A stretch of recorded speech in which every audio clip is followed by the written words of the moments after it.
ಸಿಟ್ಟು ಬಾಯಿಯನ್ನು, ಹೃದಯವನ್ನು, ಮನಸ್ಸನ್ನು ಕಾಪಾಡಿಕೊಳ್ಳುವಂಥ ಶಕ್ತಿ ಆತನಲ್ಲಿ ಇಲ್ಲದ ಕಾರಣ ಆತನು ತನ್ನ ಜೀವಿತವನ್ನು ಸಡಿಲವಾಗಿ ತಗೊಂಡ.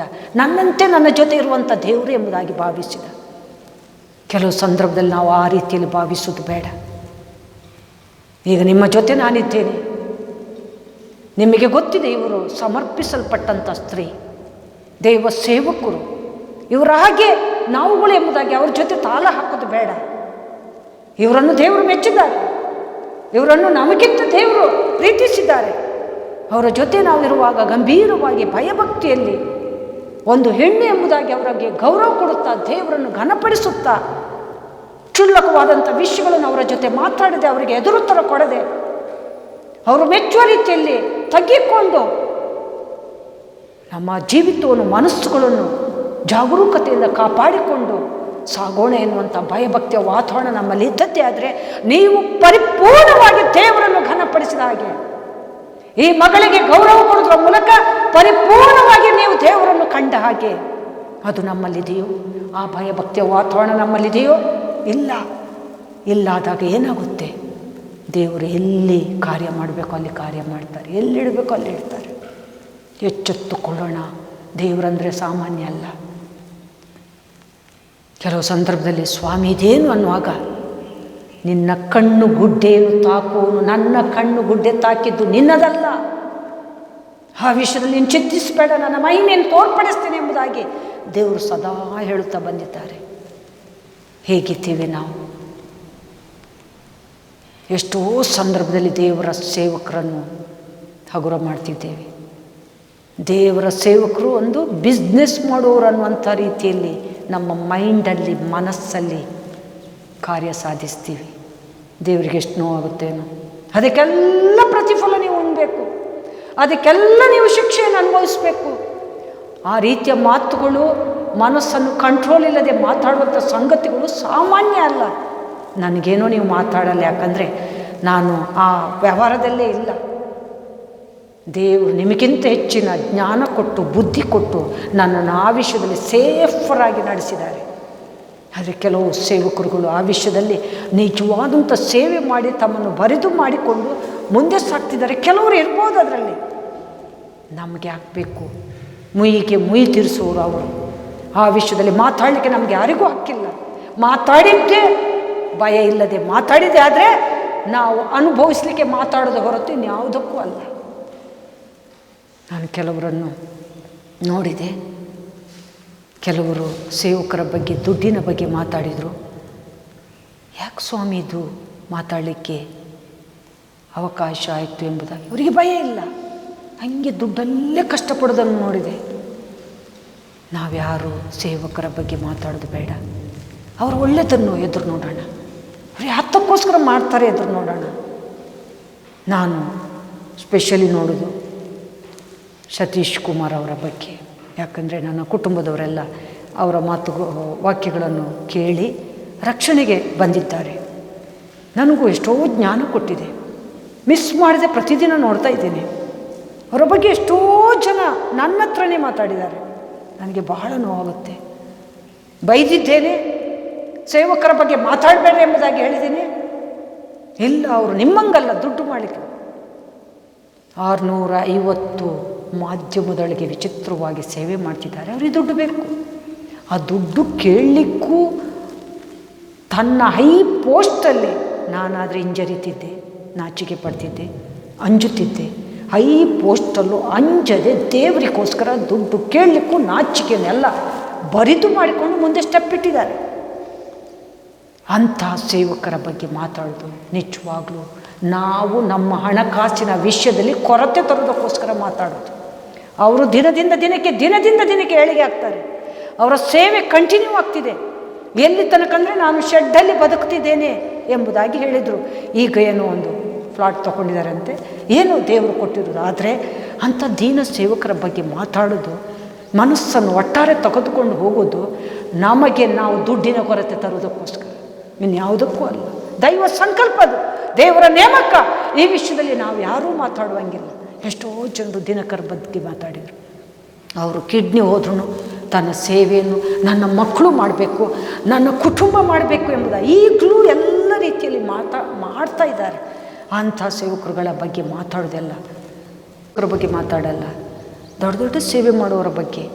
ಮೇನ್ ಕಾಣದೆ ದುಡ್ಡು, ನಿಮಗೆ ಯಾಕ್ರಿ ಬೇಕಾದೆಲ್ಲ, ಏನನ ಮಾಡಿಕೊಳ್ಳಿ. ಅವರು ದೇವರ ಸೇವೆ ಮಾಡ್ತಿದ್ದಾರೆ.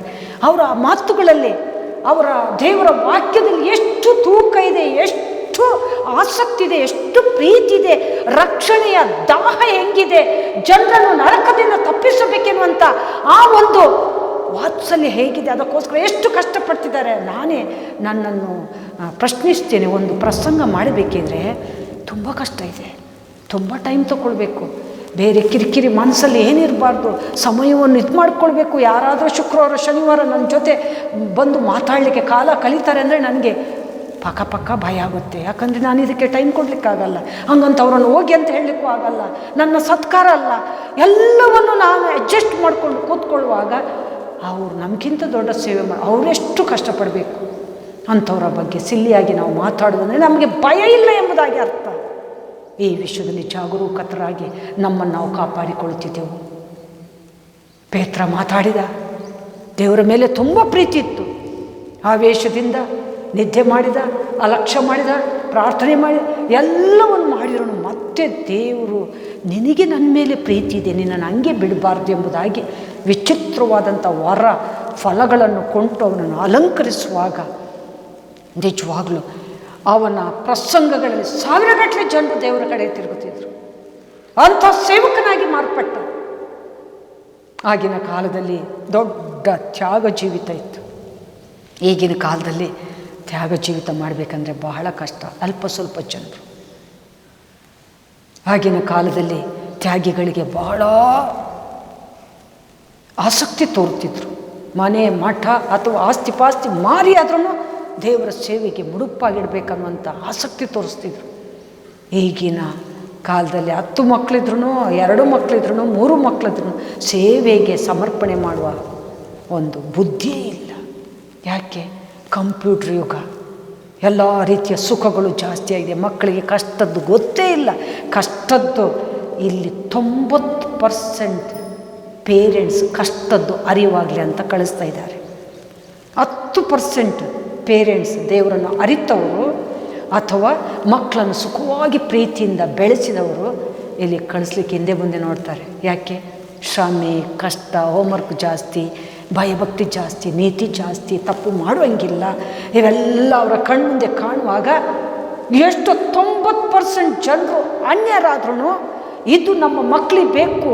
ಇವತ್ತು 90% ಇಲ್ಲಿಂದ ಹೋದಂಥ ಮಕ್ಕಳು ಉತ್ತಮ ರೀತಿಯಲ್ಲಿ ಉನ್ನತಿಯಲ್ಲಿ ತಮ್ಮ ಕಾಲ ಮೇಲೆ ಕುಳಿತುಕೊಂಡು ಅದ್ಭುತವಾದಂಥ ಪದವಿಯನ್ನು ಹೊಂದಿದ್ದಾರೆ.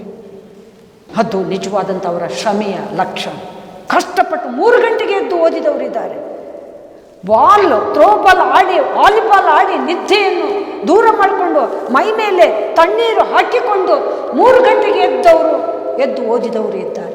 ಶ್ರಮ ಜೀವಿತ ಬೇಕು ನನ್ನ ಮಕ್ಕಳಿಗೆ ಎಂಬುದಾಗಿ ಪ್ರೀತಿಯಿಂದ ಪ್ರತಿದಿನ ಊಟ ತಂದು ಕೊಟ್ಟು ಅವರನ್ನು ನೋಡಿಕೊಂಡ ಪೇರೆಂಟ್ಸ್ ಇದ್ದಾರೆ. ಇತ್ತೀಚಿನ ದಿನಗಳಲ್ಲಿ ಆ ಸಾಹಸ, ಶ್ರಮೆ, ಆ ತ್ಯಾಗ ಕಮ್ಮಿಯಾಗಿದೆ. ಕೊರೋನಾ ಬಂದ ಮೇಲಂತೂ ಅದೆಲ್ಲ ಉಲ್ಟಪಲ್ಟಾಗಿದೆ. ಆದರೆ ತಿರುಗಿ ದೇವರು ಅದ್ಭುತವಾಗಿ ನಡೆಸ್ತಾ ಇದ್ದಾರೆ.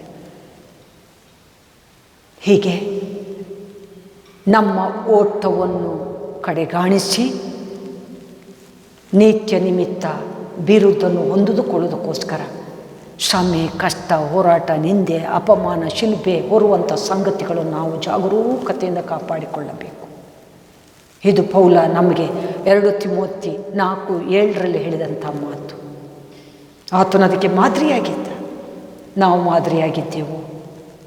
ನಮ್ಮಲ್ಲಂತೂ ಕಷ್ಟ ಅಂದರೆ ಬಹಳ ದುಃಖನೇ ಆಗುತ್ತೆ, ವೇದನೆಯೇ ಆಗುತ್ತೆ. ದೇವರ ಮೇಲೆ ಪ್ರೀತಿ ಇರೋರಿಗೆ ಕಷ್ಟ ಅಂದರೆ ವೇದನೆ ಅಲ್ಲ ಪ್ರಿಯರೇ. ದೇವರ ಮೇಲೆ ಪ್ರೀತಿ ಇಟ್ಟುಕೊಂಡು ದೈವ ಸಾನ್ನಿಧ್ಯವನ್ನು ಪ್ರತಿದಿನ ಎದುರು ನೋಡಿ ದೈವ ಸ್ವರೂಪವನ್ನು, ಅತ್ಯಧಿಕ ದೈವ ಶಕ್ತಿಯನ್ನು ಹೊಂದಿದವರಿಗೆ ಕಷ್ಟಗಳು ದೊಡ್ಡದೇ ಅಲ್ಲ. ಹಾಗೇ ನಾವು ಸಹಿಸಬಹುದ ಶೋಧನೆ ಅಥವಾ ಕಷ್ಟನೇ ದೇವರು ಕೊಡ್ತಾರೆ ಹೊರತು ನಾವು ಹೊರಲಾರದಂಥ ಕಷ್ಟವನ್ನು ನಮಗೆ ದೇವರು ಕೊಡಲ್ಲ. ನನ್ನ ಜೀವಿತದಲ್ಲಿ ನಾನು ಎಣಿಸಿದ ಹಾಗೆ ಹೊರಲಾರದಂಥ ಕಷ್ಟ ದೇವರು ಎಲ್ಲೂ ಕೊಟ್ಟಿಲ್ಲ. ಚಿಕ್ಕ ಪುಟ್ಟ ಅಂಶಗಳು ಬಂದ್ರೂ ಅದನ್ನು ಪ್ರೀತಿಯಿಂದ ಸ್ವೀಕರಿಸುವಂಥ ಶಕ್ತಿ ಕೊಟ್ಟಿದ್ದಾರೆ. ಯಾರಾದರೂ ಆಟ ಆಡಿಸಿದರೆ ಅವರ ಮಧ್ಯದಲ್ಲಿ ನಿಂತುಕೊಂಡು ಗೆಲ್ಲುವಂಥ ಶಕ್ತಿ ಕೊಟ್ಟಿದ್ದಾರೆ. ನೋಡೋಣ ಹೇಗೆ ಮಾಡ್ತಾರೆ ಅನ್ನುವಂಥ ಟೆಸ್ಟಿಂಗ್ ಬಂದರೆ ದೇವರ ಸಹಾಯದಿಂದ ಅದನ್ನು ಗೆಲ್ಲುವಂಥ ಶಕ್ತಿ ಕೊಟ್ಟಿದ್ದಾರೆ.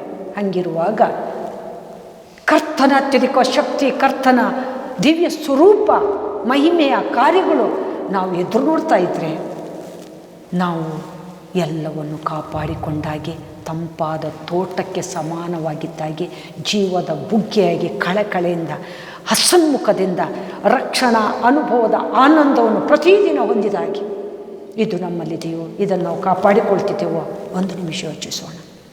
ಹಾಗೆ ಯಾಕೋಬ 1:27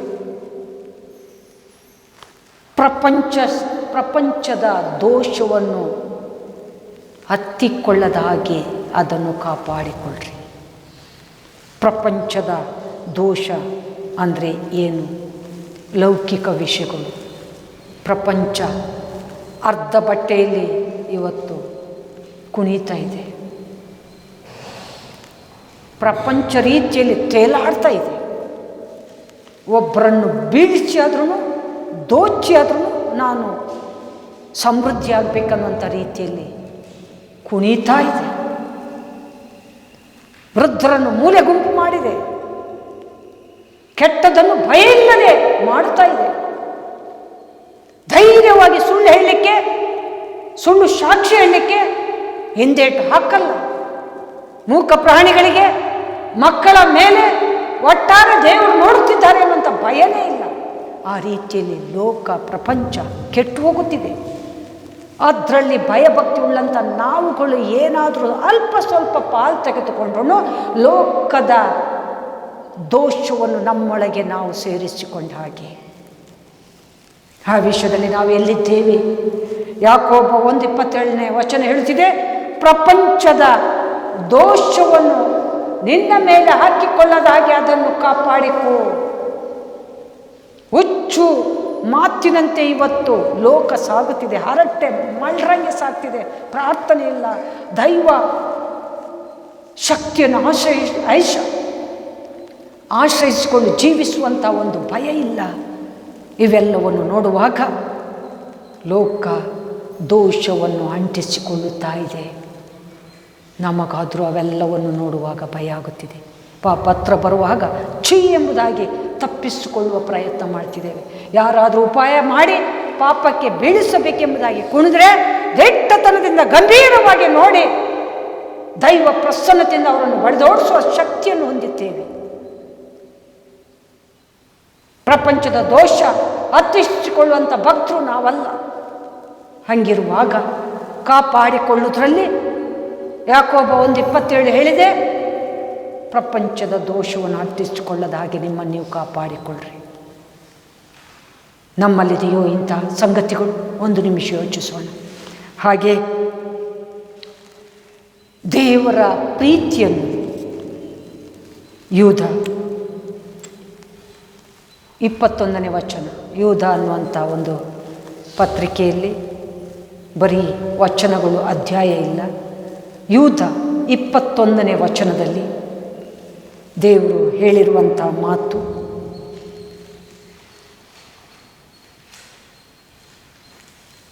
ಒಬ್ಬನೇ ದೇವರನ್ನು, ಆ ಒಬ್ಬನೇ ದೇವರ ಏಕೈಕ ಪುತ್ರನನ್ನು ನಂಬುವುದೇ ನಿತ್ಯ ಜೀವ.